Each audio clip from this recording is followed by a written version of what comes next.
Then I बाकी will ma'am update बिल्कुल you. Ma'am clear अब थी वीडियो पहले पे। जरी मैम अब पहले जितनी प्रॉब्लम नहीं होती है। यस हाँ, मैम। पहले जितनी तो नहीं है, एक बार बीच में ज्यादा हो रही थी।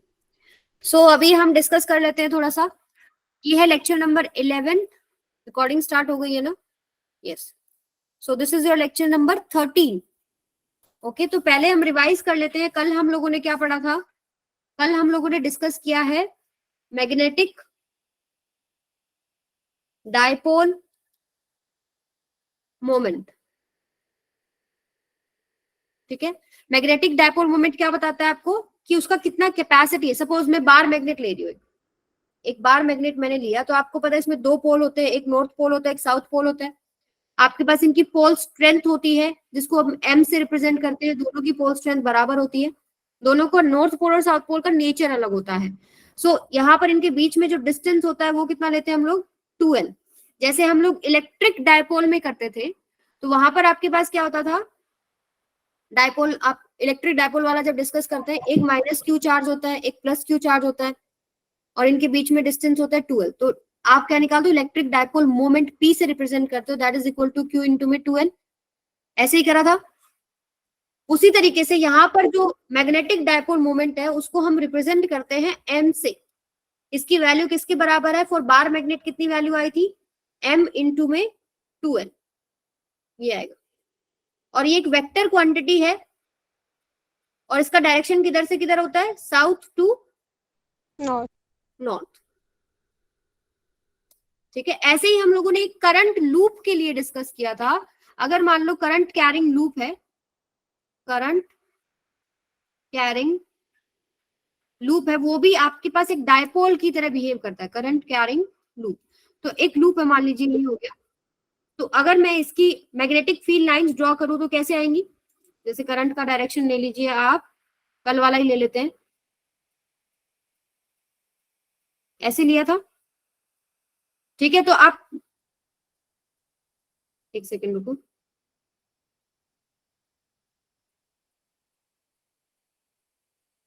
इस तरीके से। ठीक है, आप अगर कहीं पर भी मैग्नेटिक फील्ड का डायरेक्शन देखते हैं तो कैसे देखते हैं?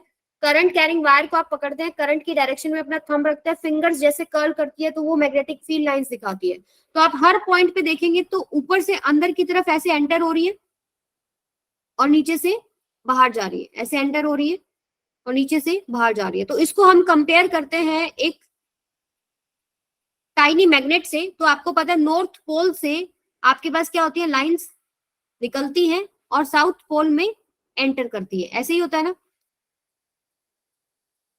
तो जब हम कंपेयर करते हैं एक करंट लूप को, तो ऐसा ही कुछ दिखाई दे रहा है, एक जगह से एंटर कर रही है, एक जगह से निकल रही है। तो हम क्या बोल देते हैं? जहां से वो एग्जिट कर रही है वो आपके पास नॉर्थ पोल हो गया, और जहां से वो एंटर कर रही है वो साउथ पोल हो गया। और चेक करने का तरीका क्या होता है आपके पास?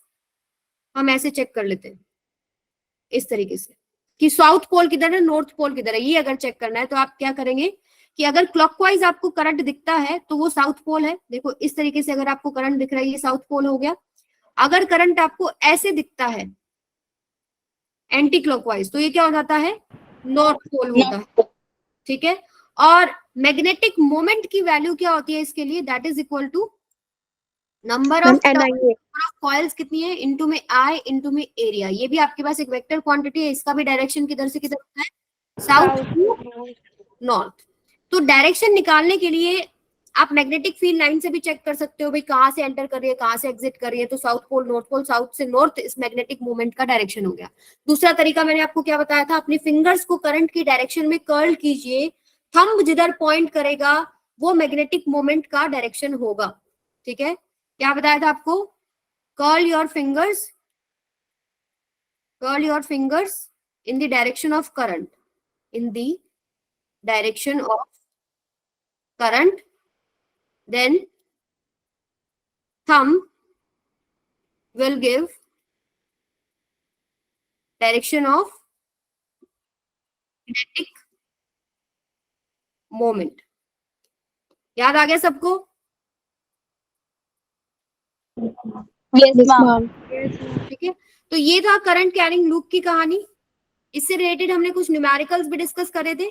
इसके बाद जो लास्ट हमने टॉपिक डिस्कस करे थे बेटा, वो थे एक रिवॉल्विंग इलेक्ट्रॉन की वजह से कितना मैग्नेटिक मोमेंट होगा। मान लीजिए ये कॉइल है और इसमें एक इलेक्ट्रॉन ऐसे घूम रहा है, तो इसकी वजह से मैग्नेटिक मोमेंट होगा कि नहीं होगा। पहली बात तो क्या आपके पास इलेक्ट्रॉन का मोशन करंट का मोशन नहीं है क्या? इलेक्ट्रॉन का मोशन से क्या आ रहा है? करंट आ रहा है ना। इसके अपोजिट डायरेक्शन में क्या आ जाएगा? करंट आ जाएगा। आएगा ही नहीं आएगा? सो इसका मैग्नेटिक मोमेंट भी आप निकाल सकते हो। सेम टू सेम आपको निकालना पड़ेगा n इंटू में I इंटू में a। मान लो इसका जो रेडियस है वो कितना है? r है। सो नंबर ऑफ सर्कल कितने, नंबर ऑफ कॉइल कितने हैं आपके पास? एक ही है, एक इलेक्ट्रॉन ऐसे घूम रहा है। सो ये 1 ले लेते हैं। I इंटू में a की वैल्यू हो जाएगी पाई r स्क्वायर। ठीक है। अब करंट निकाला था हम लोगों ने। करंट कैसे निकाला था? I is equal to Q by T।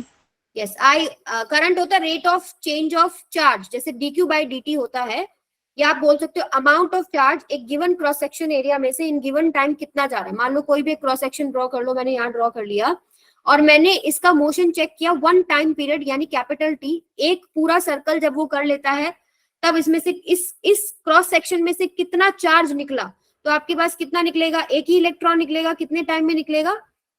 1 time period में, जिसकी वैल्यू आप कैसे निकालते हो? Distance is equal to speed into में टाइम। टाइम क्या होता है? डिस्टेंस बाय में स्पीड। डिस्टेंस कितना है? 2 पाई r, और बाय में स्पीड कितनी है? मान लो ये v स्पीड से चल रहा है, तो यहाँ पर हम लोग लिख देते हैं 2 पाई r, ऊपर चला जाएगा v। तो इसके बाद इसके अंदर आप पुट कर देते हैं मैग्नेटिक मोमेंट की वैल्यू कितनी हो जाएगी आपके पास? ई वी बाय में 2 पाई r इंटू में I इंटू में पाई r स्क्वायर। तो ये कटा, ये कटा, पाई से पाई कटा, कितना है आपके पास?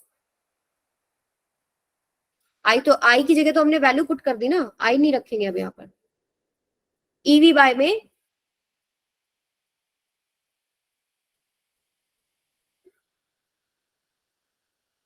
हाँ जी सही लिखा है। ईवी बाय में 2 पाई r, ये आपके पास कितना आ गया? ई वी आर बाय में 2। ऐसे ही हम लोगों ने क्या निकाला था इसी इलेक्ट्रॉन के लिए? Angular momentum. एंगुलर मोमेंटम होता है आर क्रॉस पी, उसको हमने सॉल्व किया तो आप चेक कर सकते हो वहां पर। इसकी वैल्यू आएगी एम वी आर। और फिर हम लोगों ने एक रेशियो निकाला था मैग्नेटिक मोमेंट और एंगुलर मोमेंटम का, वो आपके पास क्या आएगा? कितना आएगा? ई वी आर बाय में 2 और यह आएगा m v r. So r से आर कटता है, वी से वी कटता है, ई बाय में 2 है। डायरेक्शन का मैं थोड़ा सा आपको याद दिला देती हूँ। मैग्नेटिक मोमेंट का डायरेक्शन कैसे आएगा? इनवर्ट। करंट की डायरेक्शन में अपने थंब कर्ल करो फिंगर्स को, थंब किधर का पॉइंट करेगा? मैग्नेटिक मोमेंट की डायरेक्शन में। और जब हम एंगुलर मोमेंटम की बात करते हैं तो आपका पार्टिकल जैसे मूव कर रहा है उसी के हिसाब से एंगुलर मोमेंटम आता है। जैसे इलेक्ट्रॉन जैसे चल रहा है उसी डायरेक्शन में अपनी फिंगर्स को कर्ल करो, वो आता है आउटवर्ड। तो एक आता है इनवर्ड, एक आता है आउटवर्ड। तो आपके पास एक डायरेक्शन को हम पॉजिटिव ले लेते हैं, दूसरी नेगेटिव। तो अगर मैं सिंपली ऐसे लिखूं कि m बाय में l क्या होगा? That is equal to minus of e by में 2m। तो ये रेशियो इंपॉर्टेंट है, इसको आप ध्यान रखोगे। क्लियर है सबको? ठीक है भाई। और बाकी डिटेल में फिर आप लोग अपना नोट्स के थ्रू और लेक्चर, रिकॉर्डेड लेक्चर के थ्रू देख सकते हो। ये मोटा मोटा हम लोगों ने डिस्कस किया था लास्ट क्लास में। क्लियर है? आगे चले अभी। Yes ma'am. चलो आज हम डिस्कस करेंगे torque on a current loop placed in magnetic field. एक मैग्नेटिक फील्ड के अंदर अगर आपने करंट लूप पुट कर दिया, और करंट लूप आपके पास क्या है, किस तरह बिहेव कर रहा है? मैग्नेटिक डायपोल मोमेंट की तरह बिहेव कर रहा है ना। इसको, इस टॉपिक का दूसरा नाम क्या हो सकता है कि torque on magnetic dipole, dipole moment या magnetic dipole placed in magnetic field. Clear है सबको? क्लियर है? तो current loop placed in magnetic field, और करंट लूप कैसे बिहेव करता है? मैग्नेटिक डायपोल की तरह। Magnetic dipole placed in magnetic field. So यहाँ पर आपके पास डिफरेंट केसेस हम लोग डिस्कस करने वाले हैं। जो चीजें हम यूज करेंगे, एक तो यही यूज करेंगे magnetic moment for current carrying loop, for current carrying loop कितना होता है? एन आई ए। ये एक वेक्टर क्वांटिटी है। डायरेक्शन कैसे लिखते हैं? करंट की डायरेक्शन में अपने फिंगर्स को कर्ल करें, थंब आपका किधर पॉइंट करेगा? मैग्नेटिक मोमेंट की तरफ पॉइंट करेगा। क्लियर है सबको ये चीज? Yes ma'am. ठीक है। जैसे हमारे पास एक इलेक्ट्रिक डायपोल होता है, उसी से हमने कंपेयर किया, एक मैग्नेटिक डायपोल मोमेंट निकाला। जैसे इलेक्ट्रिक डायपोल मोमेंट है वैसे मैग्नेटिक डायपोल मोमेंट है। वैसे ही हमारे पास एक टॉपिक हमने किया था इलेक्ट्रोस्टैटिक्स में ही, जब इलेक्ट्रिक डायपोल को हम इलेक्ट्रिक फील्ड में लगते हैं तो उसके ऊपर एक टॉर्क लगता था, किसी को याद है? P cross E. Yes, ma'am. Yes, torque on Yes, ma'am. Dipole placed in electric field. तो वो आपके पास फॉर्मूला आया था torque equals to P cross में E। उसी तरीके से यहां पर हमारे पास एक फॉर्मूला आएगा torque equals to M cross में B। यहां पर हमारे पास क्या है? मैग्नेटिक फील्ड है, और हमारे पास इलेक्ट्रिक डायपोल की बजाय क्या है? मैग्नेटिक डायपोल, जिसको हम किससे रिप्रेजेंट कर रहे हैं यहाँ पर? M से। मैग्नेटिक डायपोल मोमेंट M से रिप्रेजेंटेड है यहाँ पर, वहां पर क्या था? इलेक्ट्रिक डायपोल मोमेंट P से रिप्रेजेंटेड था। सो अब पहला केस करेंगे, केस नंबर 1। सपोज जो आपका लूप है वो इस तरीके से रखा है,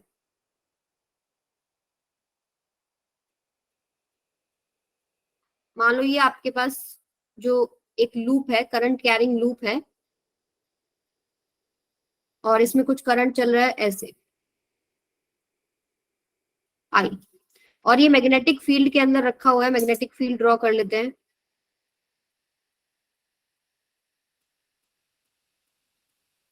मान लीजिए ये हो गया आपके पास मैग्नेटिक फील्ड,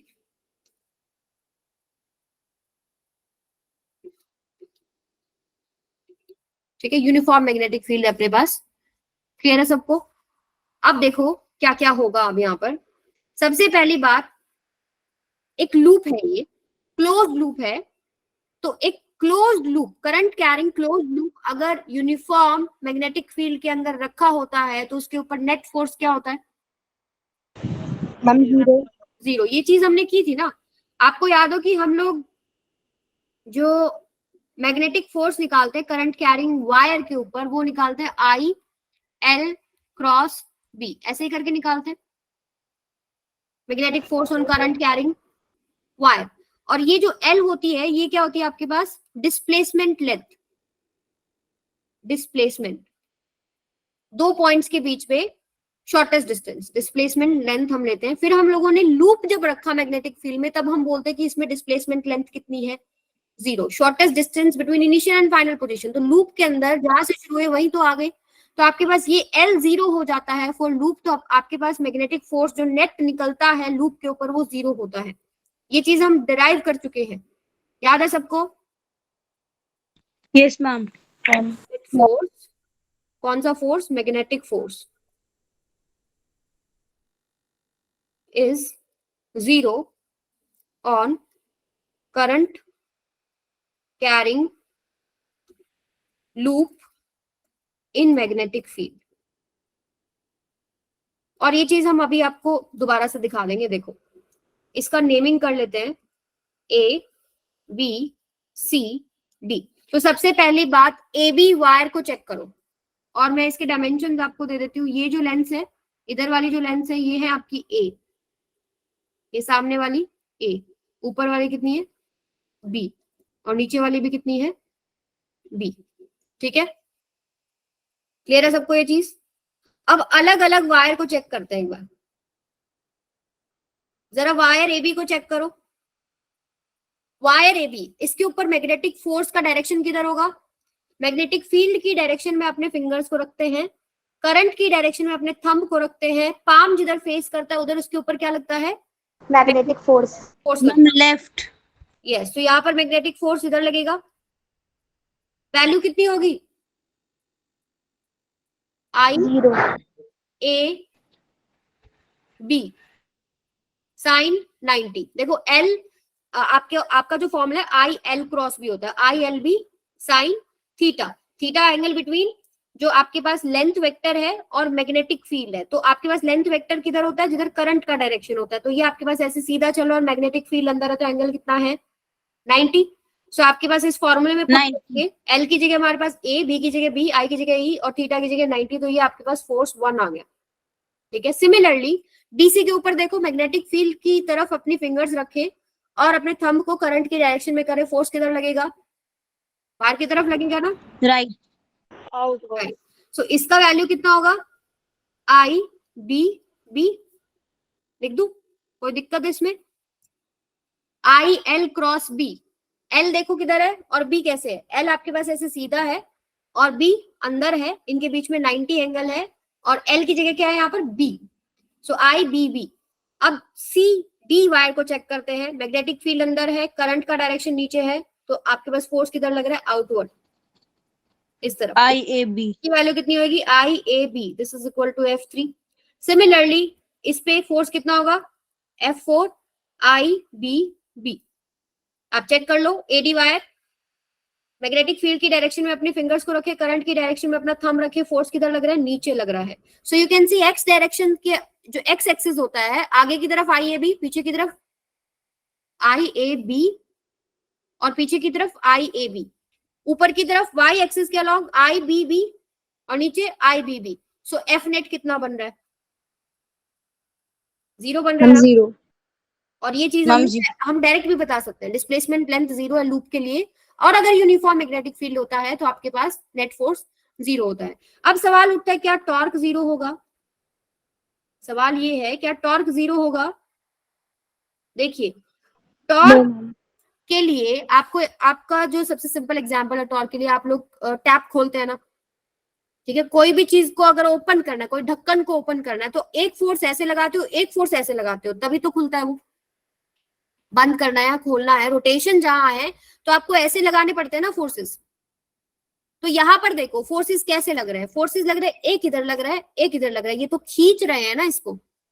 अगर मैं इसकी बात करूं तो एक इधर से खींच रहा है, एक इधर से खींच रहा है, ऐसे खींच रहा है। ऊपर की बात करूं, सेम फोर्स से एक ऊपर की तरफ खींच रहा है, एक नीचे की तरफ खींच रहा है, तो इसमें खिंचाव हो रहा है, क्या घुमा रहा है ये फोर्स इसको, बताओ। तो यहाँ पर टॉर्क नेट 0 होगा, no turning effect, no turning effect. क्यों नहीं है टर्निंग इफेक्ट, बिकॉज फोर्सेस का लाइन ऑफ एक्शन सेम है। लाइन ऑफ एक्शन सेम होने का मतलब क्या है, वो एक ही लाइन के अलॉन्ग लग रहे हैं। मान लो ये आपके पास ऐसे लग रहे हैं, ये आपके पास, मैम टॉर्क भी 0 होगा, हाँ जी टॉर्क 0 होगा इस केस के अंदर बेटा। क्यों मैम? वही तो बता रही हूँ मैं आपको। देखो अगर यही वाला एग्जाम्पल लेते हैं, ठीक है, इसको मैं इधर से एक फोर्स से खींचा, इसको मैंने उधर से एक फोर्स से खींचा, मैं दोनों को सेम फोर्स से खींच रही हूँ, तो क्या ये घूमेगा पेज, नहीं घूमेगा ना। No ma'am. अगर मैं ऊपर से फोर्स से खींच रही हूँ, नीचे से सेम फोर्स से खींच रही हूँ, तो घूमेगा। तो ये जो फोर्सेस लग रही है ये इसमें खिंचाव पैदा कर रहे हैं। टॉर्क का मतलब होता है उसमें टर्न आना, टर्निंग इफेक्ट आना। टर्निंग इफेक्ट कब आएगा, जब इसको इधर से एक फोर्स इधर मिलेगा और एक फोर्स आगे की तरफ मिलेगा, तभी तो घूमेगा, राइट। अगर इस तरफ रोटेट कराना, एक फोर्स आगे लगेगा, एक फोर्स पीछे लगेगा, मतलब एक फोर्स ऐसे लगना चाहिए, एक फोर्स ऐसे लगना चाहिए, तभी तो टर्निंग इफेक्ट आएगा ना। अभी हमारे फोर्सेस बिल्कुल एक ही लाइन में लग रहे हैं, ऐसे एक इधर लग रहा है, एक ऐसे ऊपर लग रहा है, एक नीचे लग रहा है, तो यहाँ पर कोई भी टॉर्क नहीं है। ये बात सबको क्लियर है? Yes ma'am. अच्छा यहाँ यहाँ पर भी तो ऊपर नीचे से खींच रहे हैं थोड़ा थोड़ा। कहाँ खींच रहे हैं, देखो एक जो एग्जाम्पल मैं आपको बताऊं, कैसे बताऊं, ये थोड़ा आप एग्जाम्पल फील कर सकते हो। जैसे मान लो कोई भी ढक्कन ओपन करते हो, जैम तो सभी ने खाया होगा, ढक्कन ओपन करते हो, अगर आप दोनों हाथों का इस्तेमाल करें तो एक तरफ से ढक्कन इधर पे फोर्स लगाओगे, एक तरफ से इधर पे फोर्स लगाओगे, तभी तो खुलेगा ना। ऐसे ही तो खोलोगे ना। अगर ढक्कन पे दोनों तरफ से ऐसे खींचोगे और ऐसे खींचोगे तो ढक्कन घूमेगा कि नहीं घूमेगा, बताओ। नहीं घूमेगा। तो यहाँ कहानी वही है, फोर्सेस बराबर से एक ही लाइन पे लग रहे हैं, एक ही लाइन पे ऊपर लग रहे हैं, तो ये सेम लाइन के ऊपर जब आपके पास फोर्सेस लगते हैं तो टॉर्क नहीं आ सकता, टर्निंग इफेक्ट नहीं आएगा। टर्निंग इफेक्ट आने के लिए क्या होना है कि फोर्सेस का आगे पीछे ऐसे होना जरूरी है। आई बात समझ में? कपल फोर्स होता है यहाँ पर टॉर्क के अंदर, कपल बनना चाहिए ऐसे घूमने के लिए या ऐसे घुमाने के लिए। क्लियर है सबको? Yes ma'am. मैम मतलब एक ही साइड से फोर्स लगेगा तो वहां टर्निंग इफेक्ट नहीं होगा। एक ही साइड से नहीं, लाइन ऑफ एक्शन डिफरेंट होना चाहिए। आप एक ढक्कन के थ्रू इमेजिन कर सकते हो कि एक लाइन ये है, तो इस लाइन के अलॉन्ग एक बार एक हाथ से तो आप उसको ऐसे करोगे, और इसी लाइन के अलॉन्ग आपके पास एक हाथ से ऐसे करोगे, तो सेम लाइन के अलॉन्ग फोर्स नहीं है ना, कि आपके लाइन के अलॉन्ग ही इधर है और लाइन के अलॉन्ग ही इधर है। तो लाइन ऑफ एक्शन फोर्स का डिफरेंट होना चाहिए, एक इधर जा रहा है तो एक इधर जा रहा है, तब आता है टर्निंग इफेक्ट। सर्कुलर मोशन में होगा ना? क्या कह रहे हो बेटा? Circular motion. हाँ रोटेशन बेटा। जैसे मान लो आप और क्या एग्जांपल ले सकते हो टॉर्क के, ये तो ढक्कन वाले ही हो गए, ढक्कन आप ओपन करते हैं खोलते हैं। मान लो कोई भी सपोज आप दो फ्रेंड्स ने एक ब्लॉक को घुमाना है, बहुत भारी है 100 किलो है, तो एक को यहाँ खड़ा कर देते हैं और एक को यहाँ खड़ा कर देते हैं। आप इसको कैसे टर्न कर सकते हो मुझे एक बात बताओ, क्या आप इसको दोनों तरफ खींच के टर्न कर सकते हो? No, एक ma'am. को अपवर्ड ये एक को किस- डाउनवर्ड करेंगे। हाँ, एक अंदर की तरफ फोर्स लगाएगा और एक बाहर की तरफ फोर्स लगाएगा, तभी वो रोटेट कर सकता है। आई बात समझ में? अपोजिट, अपोजिट बिल्कुल जरूरी नहीं है कि बिल्कुल ही अपोजिट हो, कई बार आपके पास अलग अलग एंगल्स पे भी आएंगे तब भी टॉर्क आएंगे, वो हम डिस्कस करेंगे अभी। लेकिन यहाँ पर आपके पास क्या है कि एक ही लाइन ऑफ एक्शन है, स्ट्रेचिंग कर रहे हैं फोर्सेस, रोटेशन नहीं क्रिएट करे, तो टॉर्क यहाँ पर 0 है। एक चीज मुझे यहाँ देख के बताओ कि मैग्नेटिक मोमेंट और मैग्नेटिक फील्ड में एंगल क्या है? Ma'am 0 degree. Yes, here angle between magnetic moment and magnetic field is 0। ठीक है, मैग्नेटिक मोमेंट का डायरेक्शन किधर होता है? करंट की डायरेक्शन में अपने फिंगर्स को कर्ल करें, थंब जिधर पॉइंट करेगा वो क्या है? Magnetic moment. और बी भी अंदर ही है, एम और बी के बीच में एंगल कितना है? 0। तो हमने ये वाला केस डिस्कस किया जिसमें एम एंड बी के बीच में एंगल 0 है, तो टॉर्क 0 बन रहा है, एफ नेट 0 बन रहा है। टॉर्क का एक और एग्जांपल देती हूँ मैं आपको। किसी ने ये वाला इंस्ट्रूमेंट यूज किया, क्या बोलते हो तुम इसको? चाबी, ऐसे यूज करिए चाबी, ऐसे खोलने के लिए, मतलब क्या बोलते हो इसको, पेच खोलने के लिए। ओपनर। हाँ, तो Range. उसको खोलने के लिए आप क्या करते हो? आप कैसे, क्या इस डायरेक्शन में फोर्स लगा के उसको खोल सकते हो या अपोजिट डायरेक्शन में फोर्स लगा के खोल सकते हो? आपको क्या करना पड़ेगा, इस लाइन के ऐसे परपेंडिकुलर इसको घुमाना पड़ेगा ना। मतलब कुछ भी हो, सेम लाइन पे नहीं होना चाहिए। हो सकता है ये घूम इससे भी जाएगा, इससे भी घूमेगा थोड़ा, मैक्सिमम किस पे घूमेगा? जब ये परपेंडिकुलर होगा। ठीक है, सो ये है आपके एग्जांपल्स कुछ टॉर्क के। आई बात समझ में? Yes ma'am. चलो फिर इसके बाद मैं आप लोगों को थोड़ा फिर टॉर्क के बारे में ही बताती हूँ, फिर अब नेक्स्ट वाला केस डिस्कस करेंगे।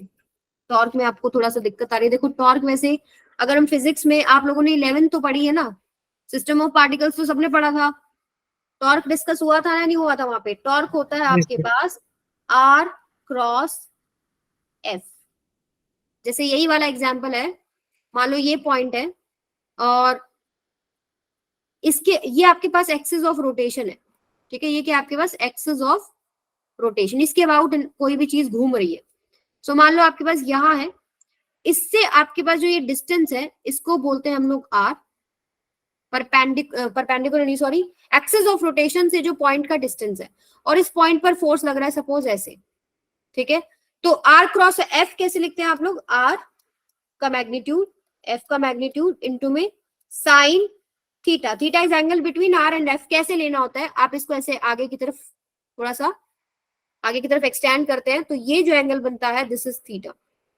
ठीक है, R F साइन थीटा। अगर आपको R पता है, F पता है, उनके बीच का एंगल पता है, तो आप क्या बता सकते हो? टॉर्क। टॉर्क। मान लो ये आपके पास R हो गया, इस पॉइंट पर ऐसे फोर्स लग रहा है, इस वेक्टर को थोड़ा आगे एक्सटेंड करेंगे, R और F के बीच में जो एंगल बन रहा है वो आपको थीटा लेना है। इसका दूसरा तरीका क्या होता है ये देखिए, ये दूसरा डायग्राम मैं इसका बना रही हूँ, दो तीन तरीकों से इसको बना सकते हैं हम लोग। जैसे कि इसी केस में मान लो ये वही आपके पास पॉइंट है, ये R है, ठीक है, और ये आपका F है, एंड ये आपके पास किस थीटा एंगल पे लग रहा है, तो इसका इधर कॉम्पोनेंट कितना होगा बेटा? F cos थीटा, और इसके परपेंडिकुलर कितना होगा? F sin theta. F sin theta. तो क्या मैं इस टॉर्क को ये भी लिख सकती हूँ R इंटू में F perpendicular, F sin theta.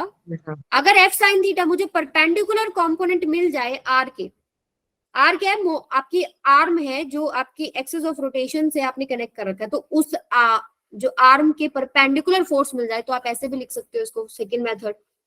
ये हो गया सेकंड मेथड, ये हो गया फर्स्ट मेथड। एक और है जिसमें मान लो यही वाला केस ले लेते हैं, ये मान लीजिए ऐसे हो गया, और ये यही पॉइंट हो गया, और ये फोर्स हो गया, ठीक है।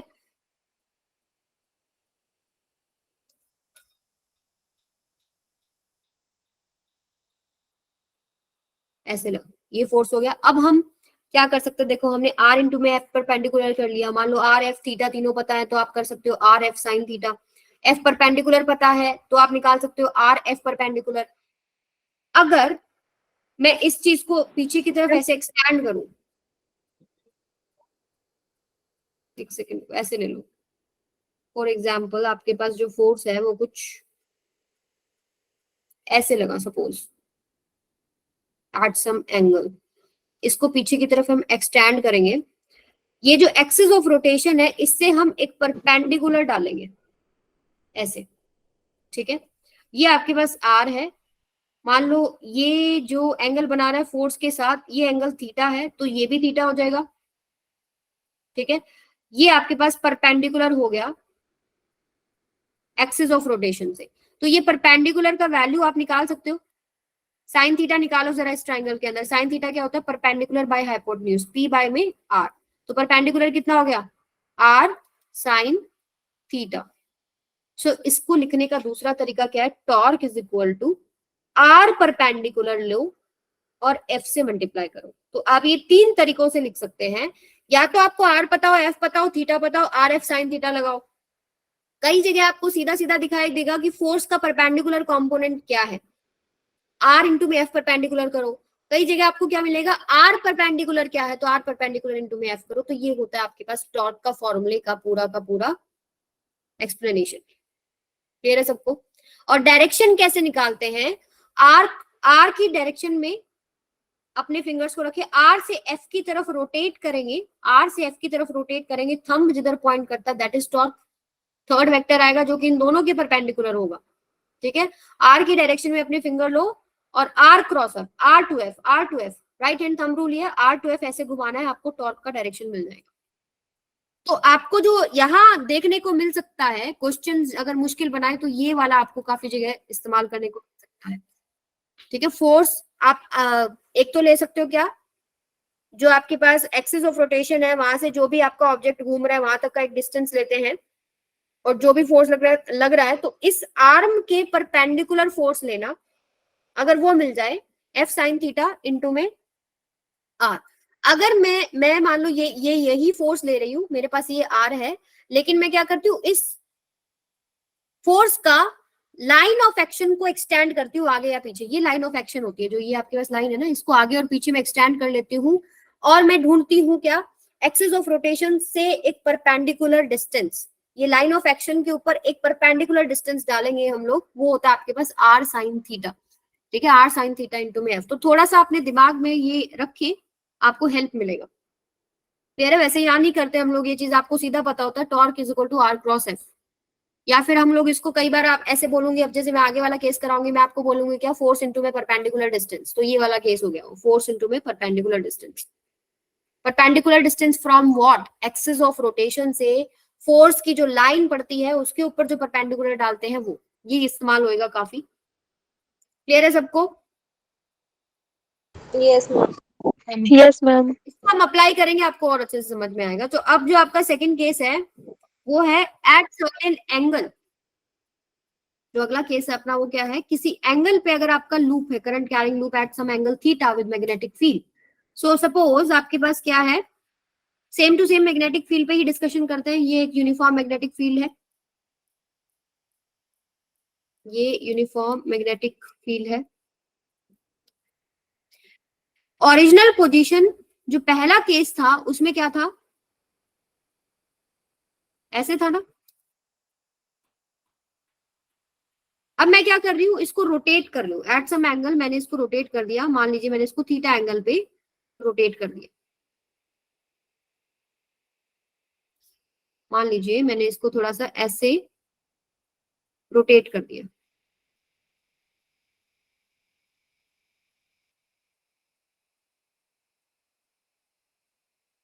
ठीक है। पहले ये एंगल कितना बना रहा था, मैग्नेटिक मोमेंट आपका मैग्नेटिक फील्ड के साथ 0। अभी मैग्नेटिक मोमेंट मैग्नेटिक फील्ड के साथ कितना एंगल बनाएगा, theta.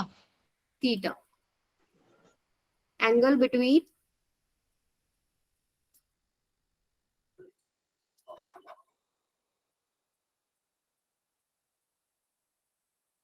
Angle between magnetic moment and magnetic field is theta. Theta से रोटेट कर दिया। देखो इसको भी हम एग्जांपल से समझते हैं, यही वाला ले लेते हैं।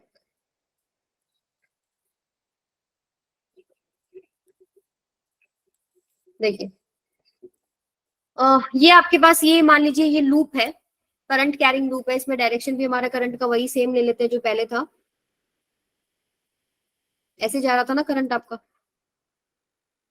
अभी इसमें भी ऐसे ही जा रहा है। तो अंदर वाला नहीं दिखा रही करंट में, बाहर वाला दिखा रही। थोड़ा सा अच्छे से बनाती हूँ ताकि थोड़ा समझ में आ जाए। दोबारा से एक मिनट रुको।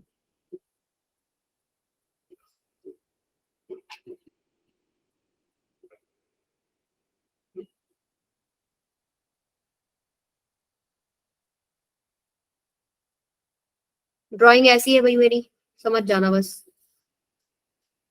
इसको काट देते हैं ऐसे से, ये ऐसे, ये ऐसे।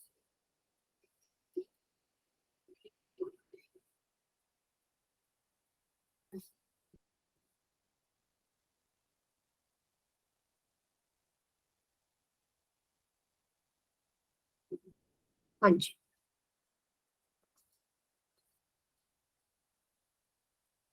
ये ऐसे करंट जा रहा है और ये जो एंगल बन रहा है कितना बन रहा है, थीटा। ठीक है, अब ध्यान से देखो। मैम ये आपने येलो लाइन से क्या बना है? क्या कह रहे हो? येलो लाइन से, येलो कलर से क्या बना है? यही दिखा रही हूँ मैं आपको। देखो क्या है येलो लाइन।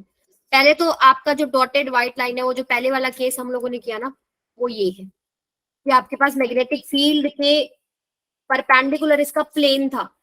ये इसका एरिया है ना, वो मैग्नेटिक फील्ड ऐसे है, वो इसके परपेंडिकुलर था। या आप बोल सकते हो कि मैग्नेटिक मोमेंट जो होता है इसमें, जैसे करंट ऐसे जा रहा था तो मैग्नेटिक मोमेंट कैसे दिखाती मैं इसका, ऐसे, और मैग्नेटिक फील्ड भी अंदर था, दोनों के बीच में 0 एंगल था। अब देखो क्या कहानी है। मैग्नेटिक मोमेंट कैसे है इसका अभी पता है ना आपको। अगर मैं करंट की डायरेक्शन में करूं तो ऐसे आपकी तरफ पॉइंट कर रहा है, राइट। मैग्नेटिक फील्ड भी कैसे है, ऐसे अंदर की तरफ है। सो अगर मैं इसको घुमाना शुरू करूं, मान लीजिए ये आपके पास क्या है, मैंने एक पेज कट भी किया था, मैं वो वाला लेती हूँ, ये वाला लेती हूँ।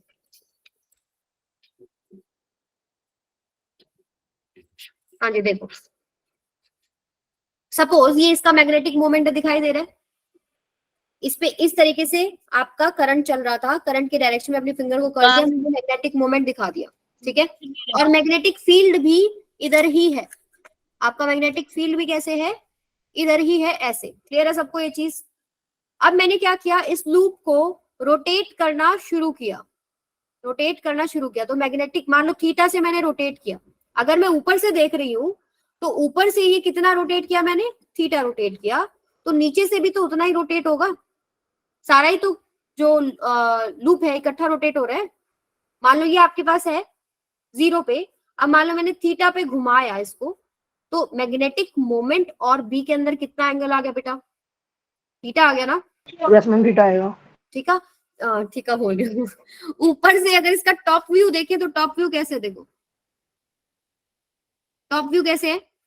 पहले जो लाइन थी वो ऐसे थी, अब जब आपने इसको रोटेट कर दिया तो लाइन कैसे आ गई, ऊपर वाली। मतलब अगर मैं इसको ऐसे ऊपर से ऑब्जर्व कर रही हूँ तो ये मेरा ऊपर वाली जो इसकी साइड है, पहले ऐसे थी, अब ये ऐसे हो गई है।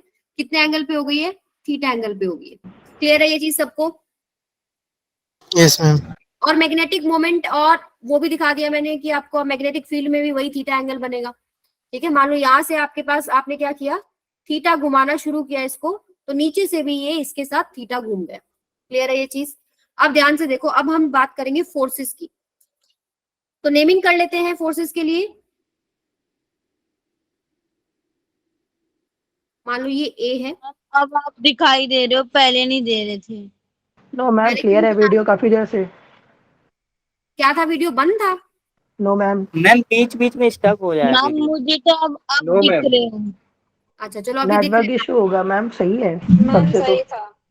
अच्छा ठीक है, अभी दिख रहा है सबको, क्लियर आवाज आ रही है, यस मैम। समझ में आ Yes, गया, यस जो लिखा है वो समझ में आ गया ना। Yes, yes ma'am. मैम। अब ध्यान से देखो, ए बी को हम ऑब्जर्व करेंगे। ए बी के ऊपर फोर्स किधर लगेगा पहले तो ये देखते हैं। मैग्नेटिक फील्ड की डायरेक्शन में अपने फिंगर्स को करें, करंट की डायरेक्शन में अपने थंब को करें, तो ऐसे लगेगा ना फोर्स, लगेगा कि नहीं लगेगा? यानी अगर मैं ड्रॉ करूं, टॉप व्यू से अगर मैं देखूं तो फोर्स ऐसे आएगा ना, यानी यहाँ जो फोर्स आएगा वो मैंने ऐसे ऊपर वाले पॉइंट पे दिखा दिया। आई बात समझ में? दोबारा देख लो, मैग्नेटिक फील्ड की डायरेक्शन में अपने फिंगर्स को करो, करंट की डायरेक्शन में थंब करो, पाम जिधर पॉइंट कर रहा है दैट इज मैग्नेटिक फील्ड वाला फोर्स। ठीक है, वो आपके पास ऐसे आएगा। मैं करंट के डायरेक्शन पे इस तरफ है। करंट की डायरेक्शन ऊपर है, लेफ्ट साइड में। ए टू बी करंट का डायरेक्शन है आपका, और अंदर की तरफ आपकी मैग्नेटिक फील्ड है, तो आपका फोर्स कैसे आएगा? ऐसे आएगा। और वो ऐसे आता है, आपको फोर्स का फॉर्मूला पता है ना? फोर्स क्या होता है? एल फोर्स होता है आपके पास, Mass acceleration. अरे नहीं बेटा, कहाँ चले गए? मैग्नेटिक फोर्स की बात करें। IBL। हाँ, आपके पास मैग्नेटिक फोर्स होता है आई एल क्रॉस बी। सो आपके पास जो फोर्स आता है ना वो परपेंडिकुलर टू एल होता है एंड परपेंडिकुलर टू बी होता है। तो देखो आपका फोर्स परपेंडिकुलर टू एल भी है एंड परपेंडिकुलर टू बी भी है। क्लियर सबको? जो पर्पल में मैंने ये बनाया है, क्या ये परपेंडिकुलर नहीं है एल और बी के? एल क्या है? ये भी लेंथ है, length vector in the direction of current, उसके भी परपेंडिकुलर है एंड बी के भी परपेंडिकुलर है। अब मुझे बताओ बीसी के ऊपर किधर फोर्स लगेगा? बीसी के ऊपर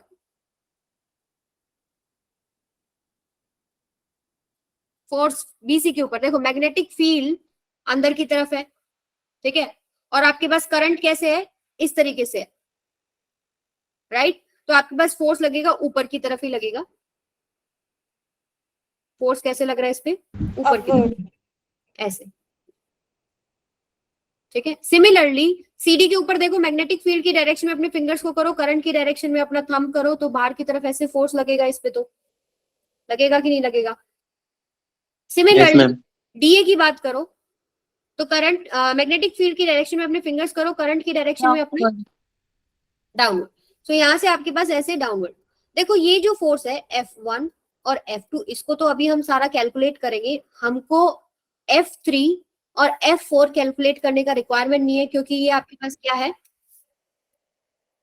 बराबर है। मतलब ये फोर्स कैसे है? ये सेम लाइन ऑफ एक्शन पे है। देखो ये आपके पास क्या है? ये फोर्स ऊपर लग रहा है, एक फोर्स नीचे लग रहा है, ये दोनों सेम लाइन ऑफ एक्शन पे आ रहा है, ये खींच रहा है इसको, ऐसे नीचे की तरफ है, ऊपर की तरफ। वैल्यू भी चेक कर लेते हैं, इनके मैग्नीट्यूड्स भी देख लेते हैं कितने आ रहे हैं। आई एल क्रॉस बी लगाओ जरा, F1 की वैल्यू कितनी होगी? उसके लिए आपको डायमेंशन चाहिए, तो ए बी और सी डी का डायमेंशन क्या है? बी है, और BC एंड AD का डायमेंशन कितना है? पहले कैसे लिया था हम लोगों ने? ये वाला ए लिया था ना, यस मैम। ये बी लिया था, वही ले लेते हैं हम लोग। अभी देखो इसके ऊपर फोर्स कितना होएगा? IAB होगा कि नहीं होगा? Yes ma'am. ये आएगा आपके पास IAB। एंगल 90 है ना L और B के बीच में। L क्या है मेरे पास यहाँ पर? IAB, sorry IA capital B। ये वाले फॉर्मूला यूज किया बेटा, I की जगह I, L की जगह कितनी लेंथ है मेरी? A, B की जगह B, और एंगल कितना है L और B के बीच में? 90, तो IAB। इधर भी आपके पास क्या आएगा? IAB। चेक कर लो जरा, एंगल 90 बन रहा है ना L और उसके बीच में? L Yes, देखिए, ma'am. देखो ये आपके पास ये वाली जो लेंथ है, ये AB लेंथ है और ये CD लेंथ है। पहले ये ऐसे रखी थी, मैग्नेटिक फील्ड ऐसे था, लेंथ है, एक तार है ये समझ लो। अब वो तार आपने बहुत सारा ऐसे मैग्नेटिक फील्ड जा रहा है, उसके अंदर दो तार ऐसे आप इमेजिन करो, वो दो तार को आपने ऐसे रख दिया, तो भी तो मैग्नेटिक फील्ड की परपेंडिकुलर ही होगी ना, होगी कि नहीं होगी? तार है ना। लेकिन ये वाला जो केस होता है, यहाँ पर आपके पास देखो क्या हो रहा है, ऊपर वाला जो केस है F3 और F4, वहां पर अगर आप चेक करोगे IL क्रॉस B, तो L और B के बीच में अब एंगल 90 नहीं रहा। देखो पहले आपके पास मैग्नेटिक फील्ड ऐसे आ रहा है, उसके अंदर आपके पास ये लेंथ वेक्टर ऐसे था, करंट डायरेक्शन ऐसे ऊपर जा रहा था, सो एल और बी के बीच में एंगल 90 था। अब ये आपने घुमा दिया, तो क्या आपके पास ये एंगल 90 है? नहीं है ना। आपके पास मैग्नेटिक फील्ड ऐसे था, अब आपने घुमा दिया, तो इसके बीच में एंगल क्या 90 रहेगा?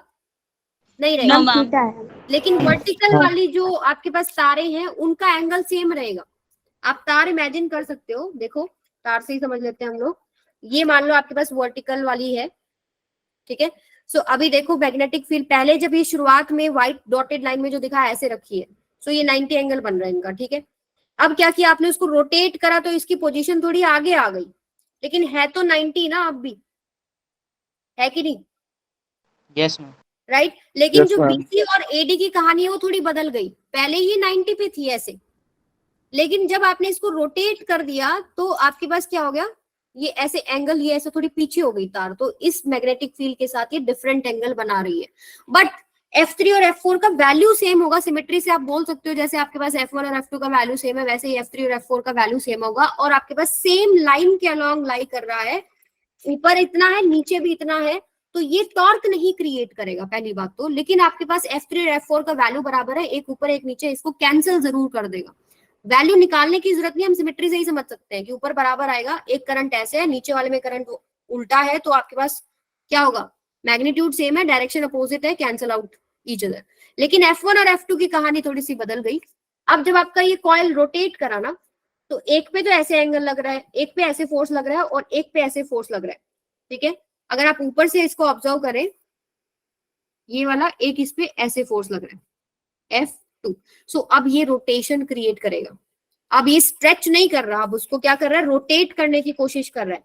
अगर सेम लाइन पे होते दोनों फोर्सेस, मतलब ऐसे आमने सामने होते, तो आपके पास क्या हो जाता, कैंसिल आउट हो जाता। Cancel हो जाते हैं। लेकिन क्या हो गया, एक फोर्स तो इसको इधर लेके आना चाहता है और एक फोर्स इसको उधर लेके जाना चाहता है, वापस से अपनी पोजीशन पे लेके जाना चाहता है। तो दो ये जो पेयर आए हैं, ये क्या कर रहे हैं, टॉर्क क्रिएट कर रहे हैं, बट इनका वैल्यू फोर्स का बराबर है ना, आई ए बी है। अगर नेट फोर्स की बात करो, वो तो आपके पास जीरो ही बनेगा। Yes ma'am.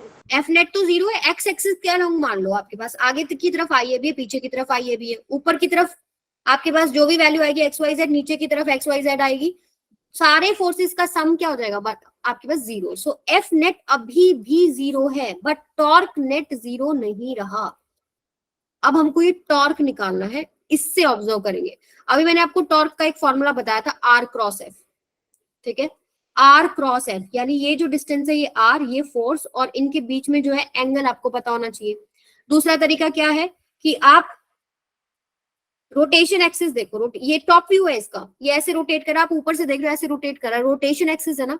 आप क्या करो, जो फोर्स का लाइन ऑफ एक्शन है इसको थोड़ा सा एक्सटेंड कर दो, और ये एक्सिस ऑफ रोटेशन से एक परपेंडिकुलर डाल दो, ये। तो ये फोर्स आप क्या कर रहे हो एक्चुअली में, डिस्टेंस, परपेंडिकुलर डिस्टेंस वाला जो हमने किया था ना, वो कर रहे हो।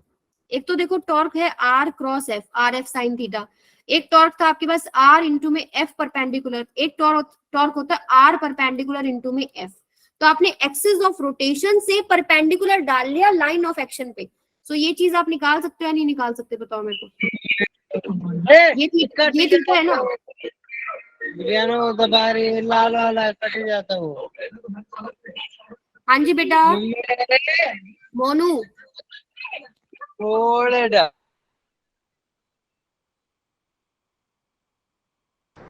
हाँ जी देखो जरा, ये वाला देखो जब आपको सिचुएशंस ले रही हो ना, एक बार उसे साइड में लिख देना। क्या, ओके हम लोग ये वाला फॉर्मूला ले रहे हैं, अभी मैंने आपको बता दिया। इसमें क्या कर रहे हैं हम लोग, फोर्स और परपेंडिकुलर डिस्टेंस फ्रॉम व्हाट, हम लोग परपेंडिकुलर डिस्टेंस डाल रहे हैं एक्सिस ऑफ रोटेशन से line of action of force के ऊपर, ये निकालना है मुझे। अब क्लियर है सबको।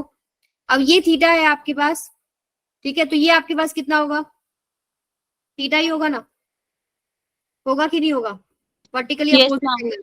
अब देखिए ये पूरी जो लेंथ है ये कितनी है, ये बताओ मेरे को। ऊपर से जो आपको डॉटेड येलो दिख रही है, ये बीसी कितनी ले रखी है हम लोगों ने, बी ले रखी है ना। अगर आप इसको देखेंगे तो ये कितनी है, टोटल बी है, और इसका मिड पॉइंट पे एक्सिस ऑफ रोटेशन है। सो ये आपके पास कितना हो गया, बी बाई 2 लेंथ, ये हो गया आपके पास क्या, थीटा। तो इसका इधर कंपोनेंट कितना होगा, b/2 cos थीटा, और इधर कंपोनेंट कितना होगा, b/2 sin थीटा। तो परपेंडिकुलर डिस्टेंस यही आ गया ना मेरे पास, ये b/2 sin थीटा, यही तो है। आपने क्या किया, ये b/2, थोड़ा मैं अगर बड़ा करके दिखाऊं आपको, ये देखो आपने क्या किया, ये b/2 ले लिया, ठीक है। या तो आप क्या करो, ये थीटा हो गया, थीटा हो गया, ये एंगल कितना ले लो, ये थीटा हो गया तो ये थीटा हो जाएगा।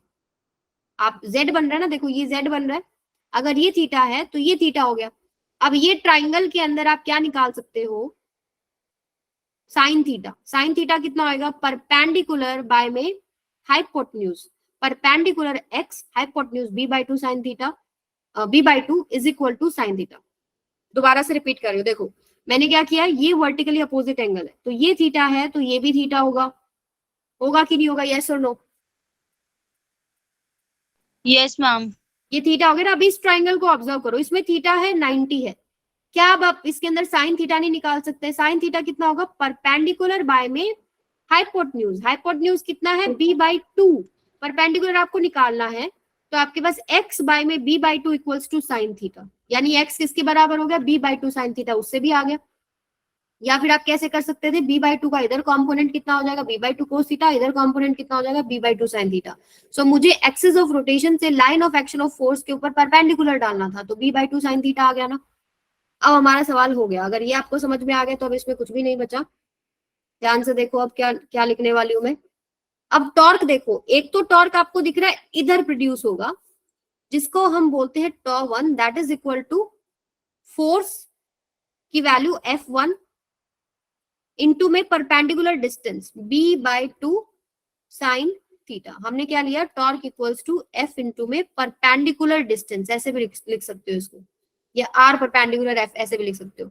टॉर्क 2 ऐसे ही ऊपर भी तो आएगा ना, इसके लाइन ऑफ एक्शन को ऐसे पीछे एक्सटेंड करेंगे, ठीक है, और आप क्या करोगे, जो आपका एक्सिस ऑफ रोटेशन उससे परपेंडिकुलर डालोगे, तो यहां से भी आपके परपेंडिकुलर डिस्टेंस सेम ही आएगा, b/2 sin थीटा। सो टॉर्क 2 भी आपके पास क्या आएगा, F2 b/2 sin theta, and luckily F1 और F2 आपका बराबर है, कितना है, IAB। अब आपको क्या चेक करना है, क्या दोनों के दोनों टॉर्क एक ही डायरेक्शन में घुमाने की कोशिश कर रहे हैं या नहीं। F2 वाला ऐसे ही घुमाएगा, F1 वाला ऐसे घुमाएगा, तो दोनों एक ही डायरेक्शन में घुमाने की कोशिश कर रहे हैं ना। ये वाला इसको इधर लेके जाना चाहेगा और ये वाला इसको इधर लेके जाना चाहेगा। So you can add these torque. अगर अपोजिट होता, मान लो दोनों सेम डायरेक्शन में आते तो लड़ते भिड़ते, तब आप क्या करते, सब्ट्रैक्ट करते, लेकिन यहाँ पर दोनों सेम डायरेक्शन में रोटेट करने की कोशिश कर रहे हैं, तो टॉर्क नेट कितना हो जाएगा बेटा, τ1 प्लस में τ2, यानी कि अब F1 और F2 की वैल्यू भी बराबर रख लेते हैं हम लोग, कितनी है, IAB। तो चलो पहले मैं लिख देती हूँ F b/2 sine theta plus में F b/2 साइन थीटा। अब इसमें वैल्यू पुट कर देते हैं, पहले तो ये कितना हो गया, 2F b/2 साइन थीटा। ये बात सबको समझ में आ गई, यस मैम। यहाँ पर क्या है, F1 equals to F2 is equal to F ले लिया, जिसकी वैल्यू कितनी है आपके पास, IAB। अब हम वो पुट कर लेते हैं IAB। सो 2 से 2 कैंसिल हो गया, capital F b sine theta, यही बचेगा। आपके पास टॉर्क कितना निकल के आ गया, दोबारा लिख लेते हैं इसको, अरे क्या हो गया, 2F b/2 साइन थीटा। दिखाई दे रही हूं मैं सबको, yes ma'am. No ma'am. Yes ma'am. मेरा इसमें लैपटॉप वाला जो कीपैड है वो नहीं काम कर रहा, चलो देखते हैं। 2 से 2 कैंसिल हो गया, क्या बच गया आपके पास, F b साइन थीटा, और F की वैल्यू कितनी है बेटा, IAB। I कितना था, I small a b, IAB। सो आपके पास आएगा IA, हमने कुछ गड़बड़ करी है, अच्छा b/2, ये आपके पास स्मॉल b आएगा, स्मॉल b। सो IA capital B small b into में साइन थीटा। ये बात सबको क्लियर है, IAB आगे लिख लो b साइन थीटा। अब मुझे बताओ, जो आपका ये लूप बन रहा है, इसका एरिया कितना है, A है ये B है, तो इसका एरिया कितना है, मैम AB। AB। सो हम इसको ऐसे भी लिख सकते हैं आई इंटू में ए इंटू में बी साइन थीटा। ठीक है, यहां तक सबको क्लियर है। और आई और ए क्या होता है, magnetic moment, m b sine theta, right. अब इसको क्या लिख देते हैं हम लोग, m cross b, m cross b, ये टॉर्क का फॉर्मूला हमारा यहां से डेराइव हो गया। एम क्रॉस बी क्या होगा, एम बी साइन थीटा। लेकिन आपका सवाल वही हो सकता है कि मैम बी क्रॉस एम भी तो कर सकते हैं, चेक कर लेते हैं। यहां पर देखो क्या आएगा आपके पास, यहां पर देखो, पहले तो हम एम क्रॉस बी की डायरेक्शन देखते हैं कितनी बनती है। एम किधर आ रहा है बेटा इसका, ये आपके पास लूप है, वही वाला बना लेते हैं। और आपके पास ये है, ये मान लो आपके पास क्या है, मैग्नेटिक मोमेंट का डायरेक्शन है। ठीक, मतलब ये इस लूप का मैग्नेटिक मोमेंट। स्क्रीन रुक गई, आवाज आ रही है? Ma'am inward. अच्छा, डायरेक्शन बता रहे हो। अच्छा ये देखो, अभी इसका मैग्नेटिक मोमेंट ऐसे है और ये मैग्नेटिक फील्ड मान लो, ठीक है। सो अगर आप इसको रोटेट करते हैं एंगल थीटा से, इनके बीच में ये एंगल बन गया ना, बना कि नहीं बना, ऐसे। सो एम क्रॉस बी अगर आपको निकालना है तो आप कैसे निकालो, एम से बी अपनी फिंगर्स घुमाओगे, ऐसे नीचे की तरफ आ रहा है ना एम क्रॉस बी, और बी क्रॉस एम लेते तो ऊपर की तरफ आता या नहीं आता, एम क्रॉस बी लेके देखो नीचे आएगा। अब हम लोग ले लेते हैं हमारा टॉर्क वाला जो हमने डिराइव किया है, यहां से टॉर्क आपके पास क्या बन रहा है, ध्यान से देखो, यहां आपके पास ऐसे फोर्स लगा, ये ऐसे फोर्स लगा, ठीक है, ठीक है। और ये आपका एक्सिस ऑफ रोटेशन था, ये आपका आर है, परपेंडिकुलर बोल रही हूँ, एक्सिस ऑफ रोटेशन से इस पॉइंट का जो कनेक्शन आप करते हो ये आर होता है। तो आप इस आर को एक्सटेंड कर दो आगे, ये आर हो गया, ये आपके पास एफ हो गया। सो टॉर्क होता है आपके पास आर क्रॉस एफ। तो इस पे जो टॉर्क लग रहा है उसका डायरेक्शन क्या होगा आपके पास, आर क्रॉस एफ, नीचे ही होगा ना, होगा कि नहीं होगा। तो आर क्रॉस एफ से भी नीचे आ रहा है और एम क्रॉस बी से भी नीचे आ रहा है। सो हम लोग एम क्रॉस बी लिख रहे हैं, बी क्रॉस एम नहीं लिख रहे। आर क्रॉस एफ वाली डायरेक्शन आनी चाहिए थी, आर क्रॉस एफ वाली नीचे है, तो एम क्रॉस बी या बी क्रॉस एफ में कौन सा लिखेंगे, जिसमें नीचे डायरेक्शन आ रही है, वो किस में आ रही है, एम क्रॉस बी में। मैम आर क्या होता है इसमें? आर बेटा इसका डिस्टेंस है, एक्सिस ऑफ रोटेशन। देखो टॉर्क में जो मैंने आपको स्टार्टिंग में फॉर्मूला जो बना के दिखाई, वो देखो ऐसे बनाए थे ना। मान लो ये आपका एक्सिस ऑफ रोटेशन है, ये आपका पॉइंट है जिसके ऊपर फोर्स लग रहा है, और यहाँ से आप जो डिस्टेंस ज्वाइन करते हैं आपका आर हो गया। तो आप क्या करते हो, इसको एक्सटेंड कर लो आगे। आपको जब भी रोटेशन लेना है तो टेल टू टेल कनेक्टेड होना चाहिए वेक्टर, तो इसलिए हम इसको थोड़ा आगे एक्सटेंड कर देते हैं। तो अब मुझे टॉर्क का डायरेक्शन देखना, तो क्या करूंगी मैं, आर से एफ को रोटेट करूंगी तो मेरे पास टॉर्क ऊपर आ रहा है। सिमिलरली मेरे पास इस वायर के ऊपर जो फोर्स लग रहा था वो ऐसे लग रहा है, ये इस तरीके से, ठीक है। और ये जो पॉइंट है ये कनेक्टेड कैसे है, एक्सिस ऑफ रोटेशन से, ये जो डिस्टेंस है ये आर हो गया, मैंने इसको आगे की तरफ एक्सटेंड कर दिया। तो अब आर क्रॉस एफ क्या होगा, डाउनवर्ड डायरेक्शन में। आई बात समझ में? आप दोबारा देख लो, इसमें जो फोर्स लग रहा है, मान लो आपके पास कुछ ऐसे लग रहा है, ठीक है। अब आपने क्या किया, स्क्रीन स्टक है। एक सेकेंड रुको,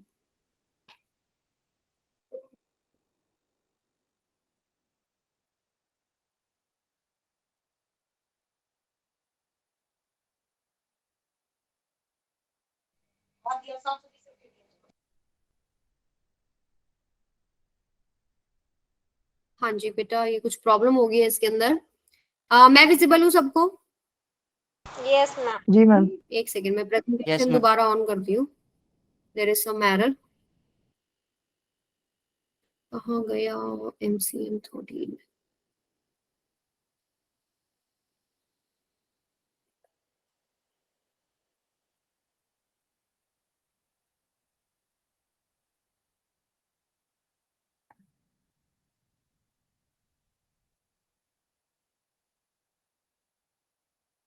यानी कोई दिक्कत हो गई है इसके अंदर,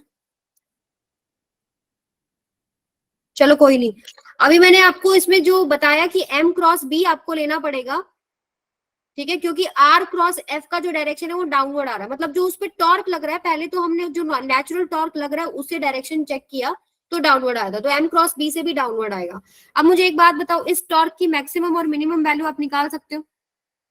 टॉर्क इक्वल्स टू है m क्रॉस b। इसकी मैक्सिमम वैल्यू क्या होगी, एम बी साइन थीटा, जिसपे theta maximum sine theta maximum हो, थीटा 90 पे मैक्सिमम हो जाएगा। यानी आपके पास मैग्नेटिक मोमेंट और मैग्नेटिक फील्ड के बीच में कितना एंगल होना चाहिए, 90। यानी अगर आप इस तरीके से अंदर की तरफ आपके पास क्या है, मैग्नेटिक फील्ड है, तो आपके पास क्या होना चाहिए, ऐसे रखा होना चाहिए। मैग्नेटिक मोमेंट तभी तो परपेंडिकुलर होगा इस पे, तभी मैक्सिमम टॉर्क लगेगा। आई बात समझ में सबको? मिनिमम कब होगा, जब आपके पास थीटा की वैल्यू 0 और 180 हो जाएगी, राइट। 0 और 180 पे मिनिमम हो जाएगा ना, साइन 0 0 साइन 180 0। बस आपके पास जो स्ट्रेचिंग हो रहा था, जो आपके लूप का आपने ऐसे करंट लिया था, ठीक है। 180 का मतलब क्या है, एम और बी में 180 का मतलब क्या है, जैसे मान लो इसमें ऐसे करंट जा रहा था, ठीक है, और मैग्नेटिक फील्ड का डायरेक्शन ऐसे था, मैग्नेटिक मोमेंट का डायरेक्शन ऐसे था। अब थीटा एम और बी के बीच में कितना है, 180। यानी कि कैसे होगा, इस लूप को पलट दो, यानी डायरेक्शन ऑफ करंट उल्टी हो जाएगी ना, होगी कि नहीं होगी। मैग्नेटिक फील्ड ऐसे ही है, यस मैग्नेटिक फील्ड ऐसे ही है।